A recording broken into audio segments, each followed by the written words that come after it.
You want stuff like food and shelter and a slightly larger TV than your cousin has, but here's the problem. There's not enough stuff, not enough food, not enough houses, definitely not enough slightly larger TVs. That's called scarcity. It's why you can't have everything, and neither can anyone else. And it's the fundamental problem of economics.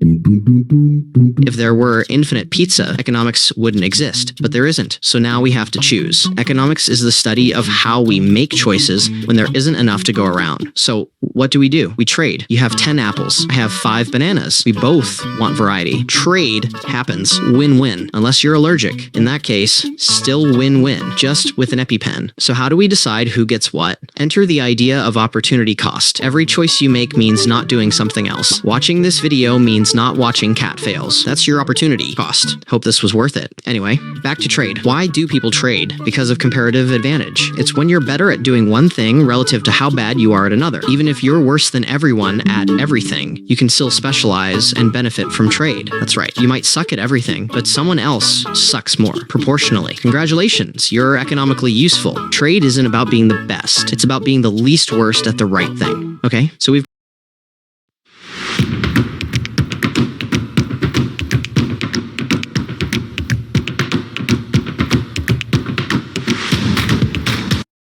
got scarcity, trade, opportunity cost, and comparative advantage. Let's put that in a box and shake it.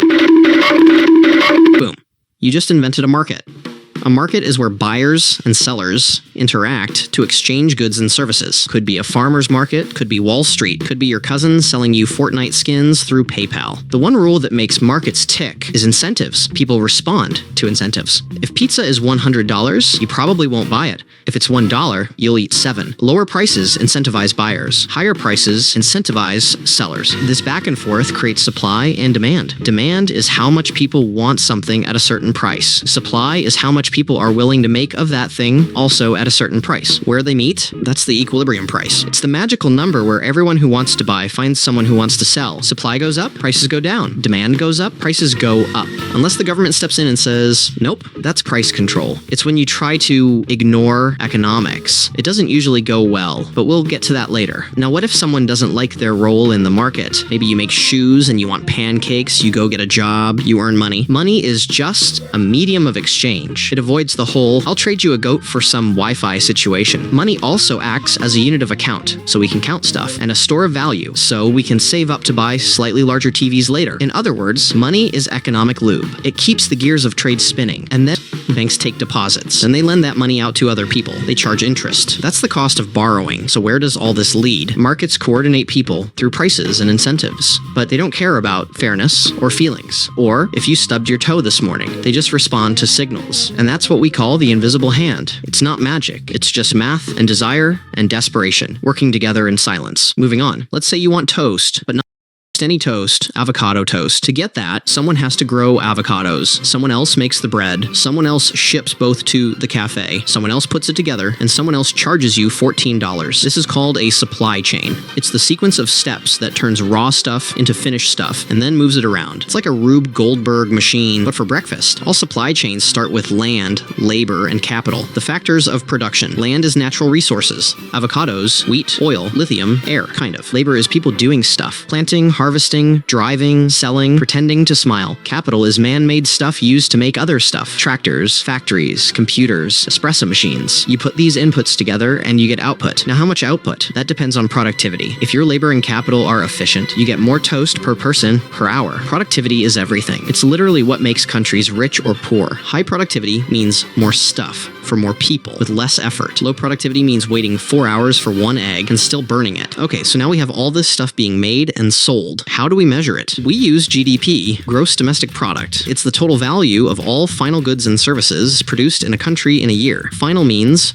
not intermediate. You don't count the flour and the bread, just the bread. Otherwise, you're double counting, and that's cheating. There are 3 ways to calculate GDP. 1. Production approach. Add up the value added at each stage of production. 2. Income approach. Add all incomes earned. Wages, profits, rents, interest. 3. expenditure approach, add up all spending. GDP equals C plus I plus G plus X minus M, where C is consumption, you buying stuff. I is investment, businesses buying machines or building stuff. G is government spending on roads, schools, and military parades. X means exports, stuff we sell to other countries. And M means imports, stuff we buy from them. Exports add to GDP. Imports subtract. Because GDP is about what's made here, not what's just bought. But don't get too excited about GDP. It doesn't count unpaid labor, or black market activity, or whether you're happy, or if the GDP came from selling weapons to toddlers, which is why some people prefer GDP per capita. GDP divided by population to compare living standards. Still flawed, still useful, like a microwave with no door. So what makes GDP go up? Usually more capital, better technology, and higher labor productivity. And sometimes just more people. But growth isn't always good. If it comes from deforestation or turning every river into a sewage pipe, it's technically growth, just not the fun kind. Also, GDP is sensitive to business cycles. Sometimes the economy grows, that's a boom. Sometimes it shrinks, that's a recession. And if it shrinks really badly for a really long time, that's a depression. These cycles are partly natural, but also influenced by aggregate demand, aka total demand, and aggregate supply, aka total output capacity. If demand outpaces supply, prices go up. That's inflation. If supply collapses, but people still want stuff, prices go up anyway. That's also inflation, but now with misery. If both demand and supply collapse, welcome to stagflation. It's like depression, but with higher prices and more existential dread. So why does avocado toast cost $14? Maybe there's a supply shock. Drought in Mexico, fungus in Peru, fuel prices went up, shipping containers stuck in a canal, maybe demand went up, millennials love brunch, Instagram loves pictures, prices respond. Maybe there's just price discrimination. Cafe knows you'll pay it, and maybe, just maybe, it's inflation. Okay, let's talk money. Not the I want it, the what is it kind. Money isn't just cash. It's any medium of exchange that people accept in return for goods and services. Historically, money has been rocks, cows, cow-shaped rocks, gold, paper, numbers on a screen, and NFTs, briefly. What matters is trust. If enough people believe a thing is money, then it is. Money also acts as a unit of account, so we can count stuff, and a store of value, so you can save for later. When that value disappears, like in hyperinflation, money becomes not money. So how much money should exist? Good question. Too little? The economy stalls? Too much? Prices go up. That's inflation. Again, measured by things like the Consumer Price Index, CPI, a weighted basket of goods, like bread, rent, eggs, coffee, and probably one USB cable for some reason. So why not just print more money? You can. It's called monetary expansion. But here's the problem. If everyone suddenly has more dollars, and the number of goods stays the same, demand goes up,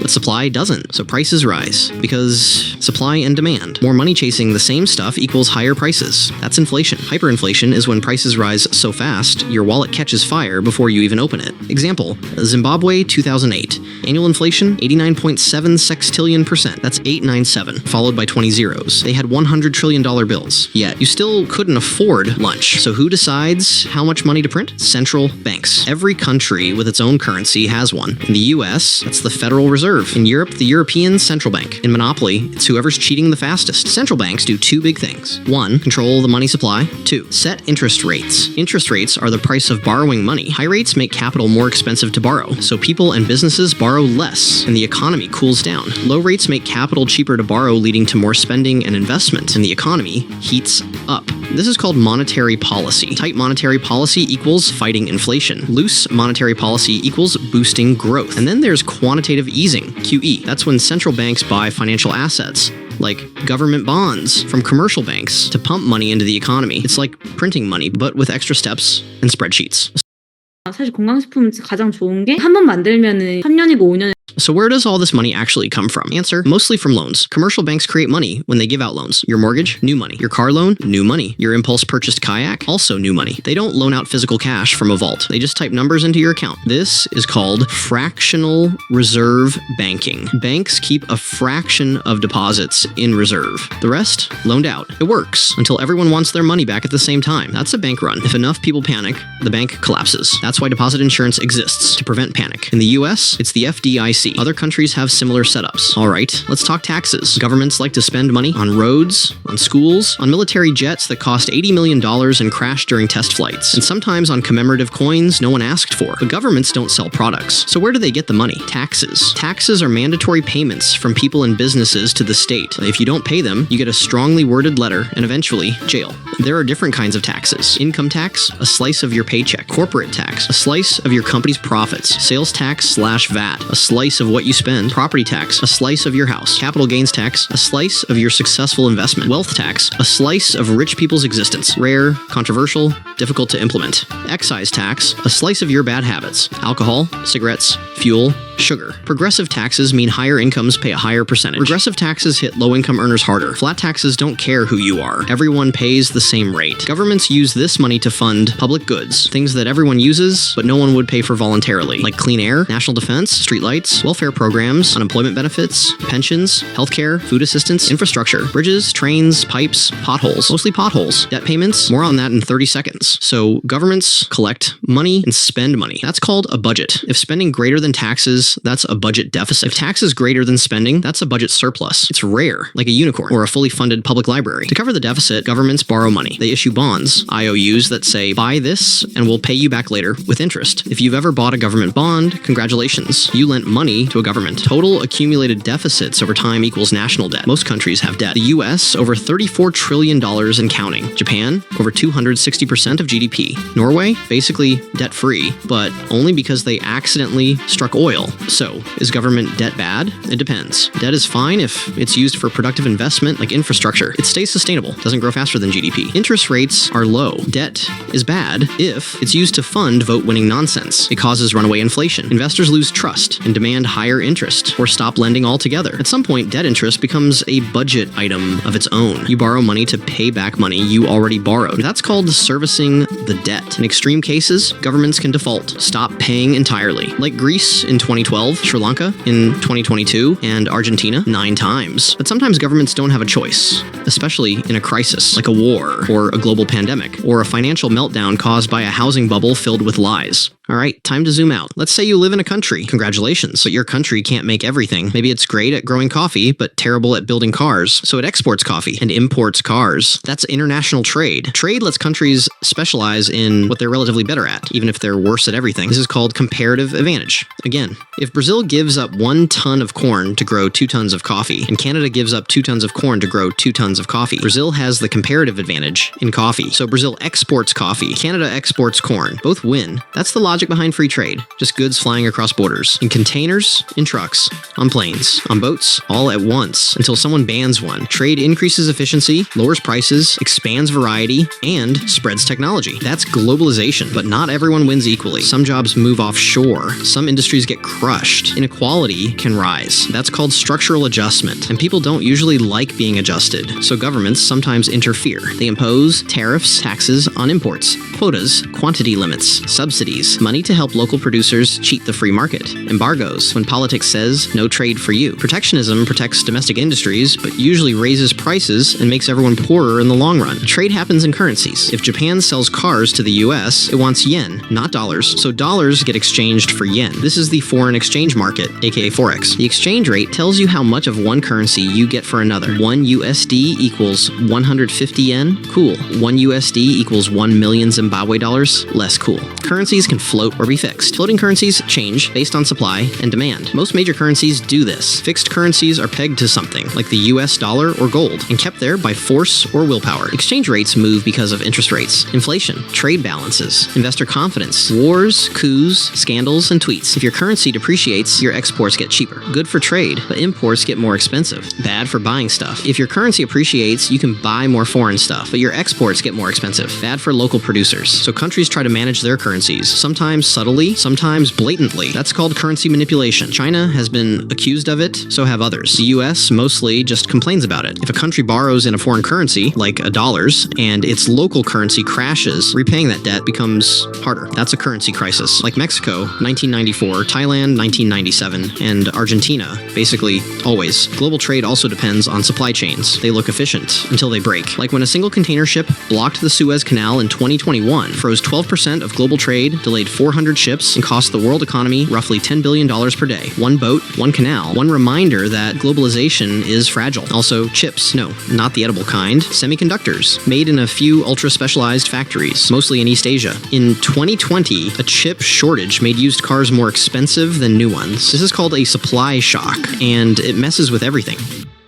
Time to invade your personal space. You wake up, you go to work, you get paid. That's labor economics. Jobs are just a market where the product is human time. Firms buy it. That's demand. The price is wages. In theory, more demand equals higher wages. More supply equals lower wages. In reality, not so much. Workers aren't machines. They value free time, too much pay, and they actually work less. That's the backward bending supply curve. Firms hire you only if your output is worth more than your wage. That's marginal revenue product. $100 value per hour. You maybe get $25. The rest is profit for them, not you. If wages climb, hello automation. Still, people lose jobs. Can be frictional or between jobs, structural, cause of wrong skills, cyclical, in recession, or seasonal, like Santa. And if you stop looking, congrats, you're statistically invisible. Minimum wage helps the poor if set right. Too high, and firms cut hours, raise prices, or replace you with a touchscreen kiosk. Research says small hikes are fine. Huge ones hurt. Okay, let's step back a bit. Why do some people earn way more? That's called wage gap, caused by skills, experience, discrimination, luck, inheritance, and vibes. CEO pay ballooned from 20 times worker pay in the 1960s to 350 times today. Not because CEOs suddenly became superheroes, but because of stock options, weak bargaining, and good old market power. Unions once pushed back, but outsourcing, laws and regulations, and corporate "we are family" emails killed them for good. Bottom line, labor markets are messy because people aren't commodities. Moving on. So you earn money. Now what? Stash it under your mattress? Or try to make money from money? That's finance. Markets trade claims on future money. Can be stocks, aka company slices, or bonds, aka loans, or derivatives, aka bets on bets, or crypto, aka math-powered casino chips. Why do they exist? To connect people with cash to people who need cash.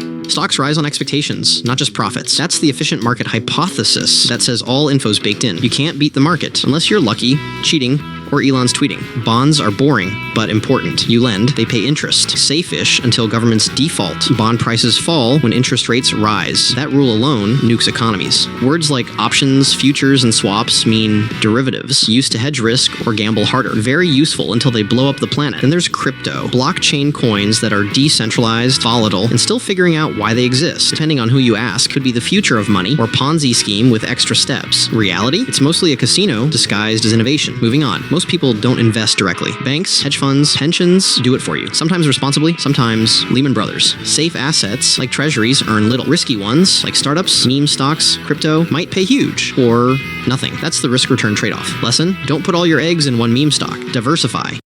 Okay, let's look at the big picture. Why are some countries rich and others stuck eating instant noodles forever? That's development economics. Textbook says, just invest in capital, build factories, trade, and voila, rich. Reality says, LOL, no, because history matters. Colonies had resources sucked out and left with broken systems. And geography matters. Landlocked, shipping's expensive. Malaria zone, productivity tanks. Institutions matter too. If the legal system is just whoever bribes more wins, investors run away. Also, resource curse. Got oil? Congratulations, you're rich. Oops, you're poor again, because your whole economy is a one-trick pony in a clown costume. Poor countries get trapped. If you're poor, you can't save, so can't invest, so can't grow, so you stay poor. It's like trying to climb out of a pit, but the rope is covered in butter. So why not just give them money? Foreign aid sometimes works, sometimes disappears into government Lamborghini fund. Microloans helped a few, didn't fix everything. The real cheat codes seem to be education, property rights, infrastructure, political stability, and not starting a civil war every 6 months. Okay, but even rich countries act dumb. How? Why? To answer it, let's zoom into the average human brain. Enter behavioral economics. Traditional economics assumes humans are rational beings. LOL again. Real humans are chaos merchants. We discount the future. $5 now feels better than $50 later. That's hyperbolic discounting. We hate losing. Losing $20 hurts more than winning $20 feels good. That's loss aversion. We anchor. If I say a phone costs $10,000, suddenly $999 looks like free. We heard. If everyone panic buys toilet paper, so do you. And we love sunk costs. We'll sit through a terrible Marvel sequel because I already watched the first 8. So yeah, we're bad at money. That's why governments and apps nudge us with default options, annoying notifications, auto-saving, and auto-enrolled retirement accounts. Because left alone, we'd spend our retirement fund on Uber Eats. Zoom out again. What system is all this happening in? Can be capitalism, private ownership, markets freedom, pursuit of profit. Great at innovation, also great at inequality and monopolies. Socialism, all about collective ownership and redistribution. Great for equality, not so great for motivation. Communism, aka command and socialism. No private property, full state planning. Looks good on paper, looks terrible in breadlines, and usually ends in famine like USSR grain quotas. And that brings us to mixed economies, the actual reality. Most countries today,